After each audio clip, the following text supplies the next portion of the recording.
Welcome back to energy 360 and this is Nidhi Sharma. और आज हम अपना एक न्यू टॉपिक स्टार्ट करने जा रहे हैं, that is agents of pollination. Previous lecture के अंदर हमने काइंड्स ऑफ पॉलिनेशन तक कंप्लीट कर लिया था और अभी आपको इंस्टाग्राम पेज, मेरा अभी पेज दिख रहा होगा स्क्रीन पर, इंस्टाग्राम पेज, आप इसे जाके फॉलो कर सकते हो। इस पर मैं अभी कुछ ट्रिक्स पोस्ट करती हूँ जिसकी लिंक आपको डिस्क्रिप्शन बॉक्स में मिल जाएगी। और एक और पेज दिख रहा होगा आपको टेलीग्राम का, आप इसे भी जाके फॉलो कर सकते हो। इस पर मैं अपनी कुछ हैंड रिटन नोट्स प्रोवाइड करती हूँ जो आपके लिए आई होप बहुत ज्यादा हेल्पफुल होंगे। So let us start our topic, that is the agents of pollination. Firstly pollination क्या बताया था मैंने प्रीवियस लेक्चर में, the transfer of pollen grain from stamen to the stigma, that called the pollination. Pollination एक objective है, एक process है। सो अभी हम पढ़ते हैं एजेंट्स कितने होते हैं इसके, 2 टाइप्स बताए थे ना। Wait,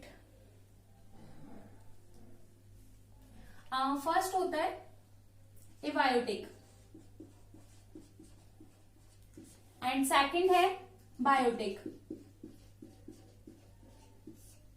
abiotic and biotic, name से ही पता चल रहा है। बायो मीन्स क्या होता है, लिविंग होता है। तो इसके अंदर क्या होता है, जितने भी आपकी लिविंग बॉडी होती है वो पॉलिनेशन में हेल्प कराती हैं, तो उसी को तो हम एजेंट्स बोलते हैं जो भी आपको पॉलिनेशन में हेल्प करा रहा है। क्योंकि मेल गैमेट और फीमेल गैमेट क्या थे, नॉन मोटाइल थे, तो उन्हें पॉलिनेशन मतलब उन्हें they have to brought together for fertilisation. तो उसमें कौन हेल्प कराता है, एजेंट्स ही तो कराते हैं। तो इसमें कौन होते हैं, लिविंग बॉडी होती है। जबकि एबायोटिक नेम से पता चल रहा है मतलब इसमें क्या होगा, नॉन लिविंग होगा। तो नॉन लिविंग कौन से होते हैं इसके अंदर, एक होता है वाइन पॉलिनेशन एंड सेकंड होता है water pollination. Water pollination,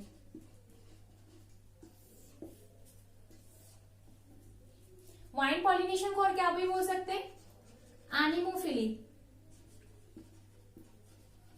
and water pollination को हाइड्रोफिली। सबसे पहली बात कि फ्लावर्स के अंदर क्या सबसे फेमस मेथड कौन सा होता है, बायोटिक होता है। इंसेक्ट जो होते हैं मतलब फ्लावर्स इंसेक्ट को ज्यादा प्रेफर करते हैं पॉलिनेशन के लिए।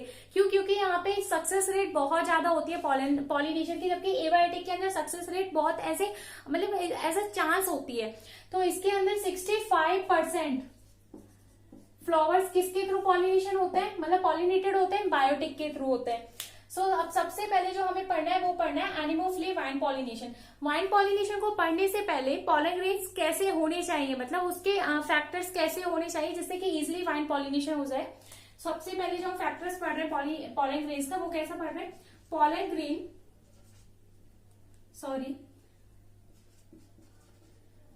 ग्रेन लाइट इन वेट होने चाहिए, लाइट इन वेट होने चाहिए। ये फर्स्ट पॉइंट हो गया। सेकंड, स्टेमन एक्सपोज होना चाहिए, स्टेमन एक्सपोज होना चाहिए। क्या मतलब है इस लाइन के, स्टेमन एक्सपोज होना चाहिए मतलब स्टेमन, जैसे ये फ्लावर है आपका, सपोज डेट एक ये वाला स्टेमन है और एक ये वाला स्टेमन है, तो वाइन किसको प्रेफर करेगी, कौन से पॉलन ग्रेन को ले जाने में प्रेफर, उसके ज्यादा हेल्पफुल कौन सा रहेगा, ये वाला रहेगा ना, क्योंकि इसकी लेंथ बहुत अच्छी है और इजिली एक्सपोज्ड है। मतलब इसमें से इजिली पॉलन ग्रेन्स बाहर की साइड निकल के जा सकते हैं वाइन करंट में, बट इसमें से तो नहीं होगा ना क्योंकि छुप कर बैठा हुआ है। सो स्टेमन कैसे होने चाहिए, एक्सपोज्ड होने चाहिए। और पॉलन ग्रेन्स लाइट क्यों होनी चाहिए, कि जब वाइन करंट के थ्रू वो इजिली मूव कर सके। अगर वो हैवी इन वेट हुए तो कैसे मूव करेंगे। अब थर्ड पॉइंट क्या है, अवेंडेड फॉर्म में होने चाहिए स्टेमन, पॉलन ग्रेन्स अवेंडेड पॉलन ग्रेन होने चाहिए। अवेंडेड क्यों होने चाहिए, क्योंकि मैंने बताया था कि एक ऐसा चांस फैक्टर है, मतलब कोई जरूरी नहीं है कि आपका पॉलन ग्रेन हवा के थ्रू गया तो वो जरूरी नहीं कि स्टिग्मा पे पहुंच ही जाए। तो यहाँ पे जब अवेंडेड फॉर्म में निकलेंगे ना बहुत ज्यादा, तो कोई तो एक होगा जो स्टिग्मा पे जाके पहुंचे। मतलब ये इस तरीके से हो गया कि हवा में से चिट्ठी पहुंचा दी, मतलब उड़ा दी, और फिर बोल रहे हैं कि जहाँ मुंबई जाके पहुंचा, मतलब दिल्ली से मुंबई पहुंचा। तो मतलब एक तो ये चांस फैक्टर हो गया ना कि जरूरी तो नहीं है ना कि वो पहुंच ही जाएगी, इसलिए बहुत अवेंडेड फॉर्म में निकलनी चाहिए। अब फोर्थ पॉइंट क्या है, बहुत इंपॉर्टेंट है, एक ओवरी के अंदर एक ही ओव्यूल होना चाहिए। जो आपकी 1 ओवरी है उसके अंदर 1 ओव्यूल होना चाहिए। कि एक तो क्या यहाँ पॉलन ग्रेन मतलब चांस फैक्टर की तरह निकल रहा है कि जरूर अगर मतलब गलती से पहुंच गया स्टिग्मा पे, अब उसमें भी अगर एक ओवरी के अंदर अगर 2 ओव्यूल हुए तो वो कैसे मतलब फर्टिलाइज करेगा, इसलिए वहां चांसेस कम हो जाते हैं। सो चांसेस बढ़ाने के लिए एक ओवरी के अंदर एक ही ओव्यूल होना चाहिए। और 4th पॉइंट क्या होना चाहिए कि स्टिग्मा जो है, स्टिग्मा भी तो रोल प्ले करेगा ना। स्टिग्मा कैसा होना चाहिए, फेदरी टाइप होना चाहिए, हेयर लाइक, मतलब उस पे स्ट्रक्चर प्रेजेंट होनी चाहिए जिससे कि वो इजिली पॉलन ग्रेन्स को ट्रैप कर ले। सो फेदरी होना चाहिए। सो ये कुछ पॉइंट्स हैं कैसे एक pollen grains light in weight होना चाहिए, स्टैमन एक्सपोज होनी चाहिए, अवेंडेड पॉलन ग्रेन होनी चाहिए, एक ओवरी के अंदर एक ही ओव्यूल होना चाहिए और स्टिग्मा फेदरी होना चाहिए। इसका एग्जाम्पल देखते हैं, जैसे कि कौन है आपका मक्का, सुना होगा ना मक्का, इसके अंदर सीड है, ये सीड हो गए इसके। अब क्या है इसमें ये हेयर लाइक स्ट्रक्चर निकल रही होती हैं। एक्चुअली वो हेयर लाइक स्ट्रक्चर और कुछ नहीं, वो स्टैमन स्टिग्मा और स्टाइल होती है। स्टिग्मा और स्टाइल वो जो हेयर लाइक स्ट्रक्चर निकल रही होती है ना कॉर्न में से, जो मक्का होता है आपका, उसमें से जो एक लार्ज नंबर में हेयर लाइक स्ट्रक्चर निकल रही होती है उन्हें हम क्या बोलते हैं, स्टिग्मा और स्टाइल। वो क्या करते हैं, इजिली पॉलन ग्रेन्स को ट्रैप कर लेती है। क्यों? क्योंकि एक तो स्टिग्मा हेयर लाइक स्ट्रक्चर का बना हुआ है, बहुत ज्यादा फैदरी है, मतलब ट्रैप इजिली कर लेगा। दूसरा उनका लेंथ भी बहुत बड़ा है, तो मतलब कहीं अगर हवा के थ्रू ऐसे जा रहा है तो इजिली ट्रैप कर लेता है। और इन्हें हम क्या बोलते हैं, टैशल्स बोलते हैं। सो ये है हमारा वाइन पॉलिनेशन कि पॉलन ग्रेन कैसा होना चाहिए और मतलब स्टिग्मा कैसा होना चाहिए। अब हम पढ़ते हैं वाटर पॉलिनेशन। एबायोटिक में भी जैसे कि पॉलिनेशन जो था एक बायोटिक है और एक एबायोटिक था। फेमस कौन सा था, बायोटिक था, लेकिन एबायोटिक में सबसे ज्यादा फेमस कौन सा है, वाइन पॉलिनेशन फेमस है। वाटर पॉलिनेशन तो बहुत ही ज्यादा नेग्लिजिबल है। कुछ ऐसे वाटर प्लांट है, सबसे पहले ऐसे वाटर प्लांट की पढ़ते हैं जो मतलब ग्रो तो वाटर के अंदर होते हैं लेकिन उन्होंने बेइज्जती कर रखी है हाइड्रोफ्ली की। वो बोलते हैं कि हम ग्रो तो वाटर के अंदर होंगे लेकिन पॉलिनेशन हम या तो बायोटिक के थ्रू करेंगे या फिर वाइन के थ्रू करेंगे, वाटर के थ्रू नहीं करेंगे। तो मतलब वो क्या करेंगे, एक तरीके से बेइज्जती कर रहे हैं ना किसकी, वाटर पॉलिनेशन की। अब वो कौन से प्लांट है, वाटर हाइसिंथ और एक हो गया वाटर लिली। इनके क्या है, कुछ नखरे होते हैं वाटर लिली और वाटर हाइसिंथ के। वाटर हाइसिंथ जिसे हम इकोनिया बोलते हैं, जिसमें टेरर ऑफ बंगाल के अंदर यही तो पढ़ा था कि इसके अट्रैक्टिव नेचर की वजह से तो हमने इसे ग्रो किया था बंगाल के अंदर, और तभी तो इसने एक मतलब टेरर क्रिएट कर दिया था इसके बहुत ज्यादा अट्रैक्टिव नेचर की वजह से। वाटर लिली भी बहुत ज्यादा अट्रैक्टिव होता है, जो तो सुंदर लड़कियों के जैसे नखरे होते हैं ना, सेम इनके भी नखरे ही है कि वाटर के अंदर ग्रो तो करेंगे पर मतलब पॉलिनेशन वाटर के अंदर नहीं करेंगे। अब कुछ ऐसे प्लांट हैं जो हाइड्रोफ्ली है, मतलब वाटर के थ्रू ही पॉलिनेट होते हैं, हाइड्रोफ्ली। वो कौन से हैं, या तो सरफेस पे होगा, सरफेस पर, या फिर कहां होगा, इनसाइड वाटर, इनसाइड वाटर। क्या पॉलिनेशन, या तो सरफेस पे पॉलिनेशन होगा या फिर इनसाइड वाटर के, मतलब वाटर के अंदर पॉलिनेशन होना है। तो सबसे पहले जो हम पढ़ेंगे वो इनसाइड वाटर वाले पढ़ते हैं। सबसे पहले हम एक पानी बना लेते हैं, मतलब एक इस तरीके, सपोज दैट ये आपका वाटर है। अब इसमें क्या है, एक ग्रास लाइक है, मतलब ग्रास लाइक स्ट्रक्चर प्रेजेंट है। इस ग्रास लाइक स्ट्रक्चर में क्या होता है कि इसका जो पॉलन ग्रेन होता है वो रिबन शेप का होता है। रिबन शेप का कैसे, इस तरीके से होता है, इस तरीके से। अगर वो रिबन शेप का है तो वो इजिली क्या करेगा, स्टिग्मा को जाके ट्रैप कर लेता है। ट्रैप कर लेगा मतलब अपने आप को फंसा लेता है स्टिग्मा में, तो इजिली क्या हो जाता है, पॉलिनेशन हो जाता है, अपने पॉलन ग्रेन्स को इस तरीके से डिस्पर्स कर देता है। तो ये है इनसाइड वाटर। अब इसका एग्जाम्पल क्या है, sea grasses, sea grasses, I hope visible होगा। सी ग्रासेस, सी ग्रासेस को, सी ग्रासेस में भी क्या आता है, जोस्ट्रा, जोस्ट्रा। अब आता है सरफेस के बारे में बात करते हैं कि सरफेस पे क्या होता है। कुछ ऐसे प्लांट होते हैं जो अपने आप को सरफेस तक ग्रो करते हैं। सपोज दैट सरफेस तक इसने अपने आप को ग्रो किया। अब जो पॉलन ग्रेन्स वाटर करंट के थ्रू आएंगे वो इजिली यहाँ पे आके डिस्पर्स हो जाते हैं और फिर क्या होता है, पॉलिनेशन हो जाता है। लेकिन ये कैसे प्लांट है जो सरफेस पर आके कर रहे हैं, ये इनके भी नखरे हैं पर इतने नहीं है जितने वाटर हाइसिंथ के और वाटर लिली के। ये बोलता है कि मैं सरफेस पर आके ही पॉलिनेशन करूंगा, मैं कभी इनसाइड के अंदर नहीं करूंगा। जब अगर हम पानी के अंदर किसी भी ऑब्जेक्ट को डाल दें, जैसे खुद अगर पानी के अंदर जाए और फिर बाहर निकल के आते तो हमारी स्किन थोड़ी ड्राई हो जाती है, तो हम क्या लगाते हैं, वैसलीन लगाते हैं। तो ये भी प्लांट क्या करता है, वैसलीन लगाता है, बोलता है मैं वैसलीन लगा के ही पॉलिनेशन करूंगा। तो इस प्लांट का नेम भी क्या रख दिया, वेलिसनेरिया। वेलिसनेरिया ये प्लांट नेम है, आप इसे याद कर सकते हो। तो यहाँ पे सरफेस पे क्या हो जाएगा, इसका पॉलिनेशन हो जाएगा। तो एक बार फिर से एक और बार समरी में देखते हैं। एजेंट्स ऑफ पॉलिनेशन 2 टाइप्स के होते हैं, एक होता है एबायोटिक, एक होता है बायोटिक। और प्लांट्स के अंदर सबसे फेमस कौन सा है, बायोटिक, 65% होता है इसी से। अब आता है एबायोटिक। एबायोटिक के अंदर भी सबसे फेमस कौन सा है, वाइन पॉलिनेशन है।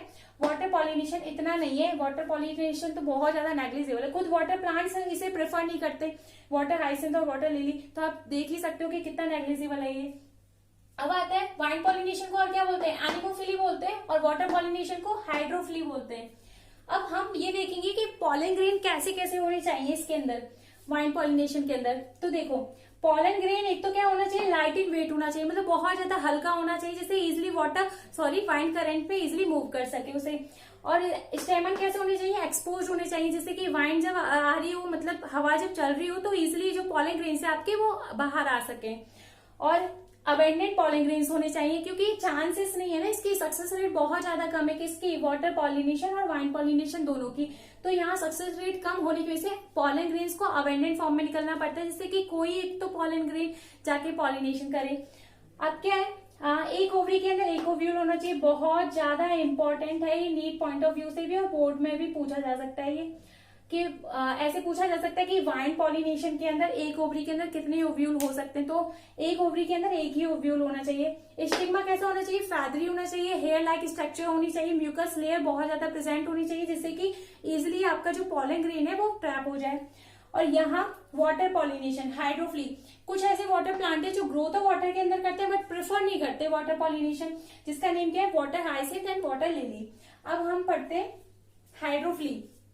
हाइड्रोफ्ली में भी कुछ ऐसे हैं जो सरफेस पे आके पॉलिनेशन करते हैं, और कुछ ऐसे जो इनसाइड वाटर करते हैं। इनसाइड वाटर का क्या है, सी ग्रासेस, उसके पॉलन ग्रेन कैसे अपने आप को मॉडिफाइड कर लेते हैं, रिबन लाइक स्ट्रक्चर बना लेते हैं। रिबन लाइक स्ट्रक्चर से क्या होता है, वो इजिली अपने आप को ट्रैप कर लेते हैं स्टिग्मा के साथ, और अपने पॉलन ग्रेन को डिस्पर्स करके पॉलिनेशन में हेल्प करते हैं। उसका एग्जाम्पल क्या है, जोस्ट्रा, सी ग्रासेस के अंदर क्या आता है, जोस्ट्रा आता है ना। अब जो सरफेस पे जाके पॉलिनेशन कर रहे हैं, सरफेस पे जाके कौन कर रहा है, वेलिसनेरिया कर रहा है। तो ये हो गया सरफेस वाले, और यही है आपका एजेंट्स ऑफ पॉलिनेशन। अब हम आगे चल के पढ़ते हैं आउटब्रीडिंग डिवाइसेस। सॉरी, सबसे पहले तो हमें बायोटिक भी तो फिनिश करना है ना, तो पहले बायोटिक पढ़ेंगे, उसके बाद आउटब्रीडिंग पढ़ते हैं। सो अभी तक हमने कंप्लीट कर लिया एबायोटिक फैक्टर, अब हमें क्या कंप्लीट करना है, biotic factor. So biotic factor name से पता चल रहा है एनिमल के थ्रू होना है, मतलब बायो मीन्स क्या होता है, लिविंग। सो बायोटिक फैक्टर, अब क्या होना है, बायोटिक फैक्टर मतलब एनिमल्स के थ्रू होना है। तो एनिमल्स अगर इसे पॉलिनेट करेंगे किसी भी फ्लावर को, तो फ्लावर को कैसा होना चाहिए, कंडीशन देखते हैं कि फ्लावर कैसा होना चाहिए। एक तो फ्लावर कलरफुल होना चाहिए, लार्ज होना चाहिए जिससे कि इजिली इंसेक्ट को विजिबल हो, और ब्राइट मतलब ब्राइट भी होना चाहिए। और फ्लावर के पास एक चीज और होनी चाहिए, नेक्टर, जिससे कि वो एज अ रिवार्ड दे सके एनिमल को, है ना। फ्लावर को कैसा होना चाहिए, कलरफुल होना चाहिए, लार्ज होना चाहिए जिससे कि इजिली इंसेक्ट उसे विजिबल कर सके, ब्राइट होना चाहिए, नेक्टर होना चाहिए जिससे कि एज अ रिवार्ड वो मतलब फ्लावर देता है इंसेक्ट को। अब हम देखते हैं कौन कौन से इंसेक्ट है जो बायोटिक पॉलिनेशन में हेल्प करते हैं। फर्स्ट आता है बीज, सबसे ज्यादा कंट्रीब्यूशन होता है बीज का। क्यों, मतलब एबायोटिक और बायोटिक में सबसे ज्यादा फेमस कौन सा था, बायोटिक था। अब सबसे ज्यादा बायोटिक के अंदर भी कौन कंट्रीब्यूट करता है, बीज का 65% अगर देखा जाए ना तो वो बीज ही करती हैं। और अब इसका भी एक रीजन है, बीज क्यों करते हैं, बीज को क्या बनाना होता है, हनी बनाना होता है, हनी के लिए नेक्टर की जरूरत पड़ती है। तो ये एक ऐसे इंटर रिलेटेड बनाता है अपने फ्लावर के साथ, बीज और फ्लावर का एक इंटर रिलेशन बन जाता है कि फ्लावर बोलता है कि तू मुझे पॉलिनेट कर, और बीज बोलता है कि तू मेरे को फिर एज अ रिवार्ड नेक्टर देना जिससे कि हनी बन सके। सो इसलिए हनी बीज का सबसे ज्यादा कॉन्ट्रीब्यूशन होता है पॉलिनेशन में। अब आते हैं सेकंड पे वास्प, सिमिलर टू बीज ये होते हैं। थर्ड होता है मॉथ एंड फोर्थ है बटरफ्लाई। बटरफ्लाई आई होप सबको विजिबल होगा, हाँ सबको विजिबल है। बीज और ये सब हो गया। अब मॉथ और बटरफ्लाई में क्या डिफरेंस होता है? एक्चुअली जो मॉथ होते हैं ना वो नाइट टाइम में घूमते हैं, नाइट टाइम में क्या करते हैं? घूमते हैं। और बटरफ्लाई डे टाइम में। सो डे टाइम वाला फ्लावर और नाइट टाइम वाला फ्लावर डिफरेंट होगा ना, तभी तो जाके इन्हें मतलब अपना फ्लावर दिखेगा। जो फ्लावर डे टाइम वाले हैं उसके पास ये सब होना चाहिए कि कलरफुल होना चाहिए, लार्ज होना चाहिए, ब्राइट होना चाहिए, नेक्टर होना चाहिए और ऐसे फ्रेग्रेंस भी होनी चाहिए। जो बटरफ्लाई होती है वो फ्रेग्रेंस से बहुत जल्दी अट्रैक्ट होती है, मतलब एक बहुत ही अच्छी स्मेल आनी चाहिए फ्लावर्स में से, जैसे रोज में से आती है, इस तरीके से। और जो नाइट टाइम वाला है वो उसका फ्लावर कैसा होना चाहिए? कलरफुल होगा तो उससे मतलब मीनिंग ही नहीं है ना, मीनिंग वैसे ही तो व्हाइट कलर का होना चाहिए। नाइट में अंधेरा है ना, तो इसलिए व्हाइट होना चाहिए फ्लावर।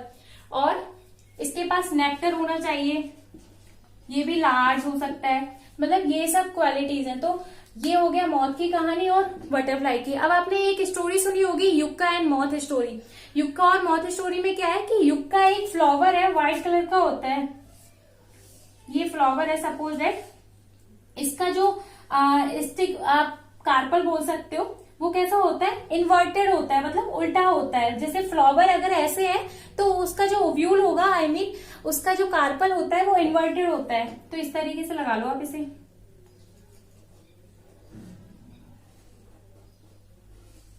ये आपका पिस्टल हो गया युक्का प्लांट का। इसकी बहुत ही अच्छी कहानी है। कहानी क्या है कि युक्का प्लांट बोलता है किसको? मॉथ को बोलता है कि पहली बात, एक मिनट रुको, ये क्या है? इसके स्टैमन यही के यही होते हैं, मतलब ये बाइसेक्सुअल फ्लावर है, पर जो इसके स्टैमन है वो बहुत ज्यादा स्मॉल होते हैं, तो इजिली जो पॉलन ग्रेन्स है वो यहाँ पर आ नहीं पाते। तो युक्का किसको बोलता है? युक्का एक फ्लावर नेम है, व्हाइट कलर का होता है। वो मॉथ को बोलता है कि मॉथ तुम पॉलिनेशन में हेल्प करो, तुम मेरे पॉलिनेशन में हेल्प करो कि तुम यहाँ से पॉलन ग्रेन्स को उठाओ और मेरे स्टिग्मा पे डाल दो। और फिर मॉथ बोलता है तो बदले में मेरे को क्या मिलेगा? तो युक्का बोलता है कि बदले में ना तुम एक काम करना, तुम अपने एग्स को मेरे ओव्यूल के अंदर ले कर सकते हो, जिससे कि वो इजिली उन्हें एक सेफ प्लेस मिल जाएगी। और साथ ही साथ जब मेरे सीड फॉर्म हो रहे होंगे तो वो उन्हें एक दो खा सकते हैं, जिससे कि उन्हें साथ में न्यूट्रिशन भी मिल रहा होगा।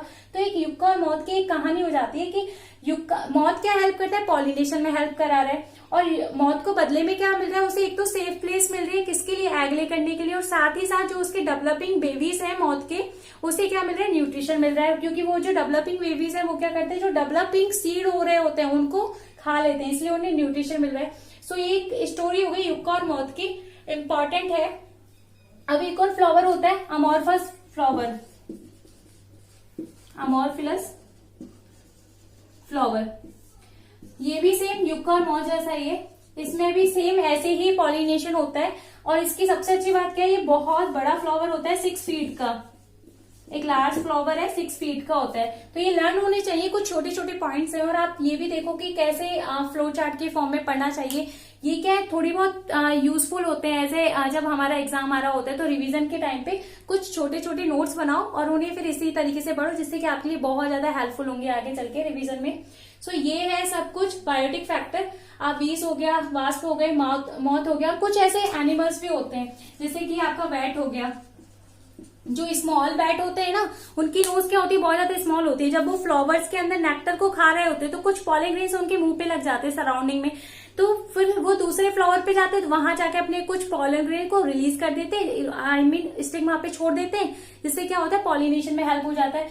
कुछ लार्ज मैमल्स भी होते हैं, लैमर हो गए, बर्ड्स हो गई, ये सब क्या करते हैं? पॉलिनेशन में हेल्प कराते हैं। आई होप आपको ये वीडियो समझ